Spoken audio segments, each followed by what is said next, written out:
بحقيقة إما وكو ما مساني آيني وهروها وكو كرد ئەوەی کەوا ئەبینین کەوا چارەسەرە بۆ هەموو کێشەکانمان لێک نێزیک بوونەوەیە و توێژکردنە حیوارە هیچ بەدیلێکمان نییە بۆ حیوار و دایلۆک و قسەکردن و توێش تاکە چارەسەرە کە ئێمە دەیبینین بۆ ئەوەی کەوا شاری کەرکووک بێتە شارێکی تەبایی و برایەتی و خۆشەویستی و پێکەوە ژیان. شاری کەرکووک هەموو ئاین و ئاینزاکانی تێدایە، نەتەوەکانی تێدایە.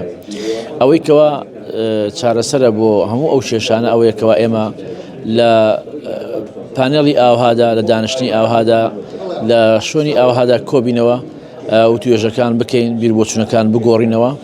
بە درێژایی مێژوو ئێمە لەگەڵ ئەوەدا بووینەکەوە بەردەوام لێک نێزیک بین، قسە بکەین پێکەوە. هیچ چارەسەرێکمان نییە لە شاری کەرکووک ئیلا ئەوەیەکەوە پێکەوە دانیشین و توێژکەین، حیوارکەین، قسە بکەین بۆ ئەوەیەکەوە بگەینە ئەو خاڵە هاوبەشانێکەوە خزمەتی هەموو لایەکمان دەکا. دەستان خۆش.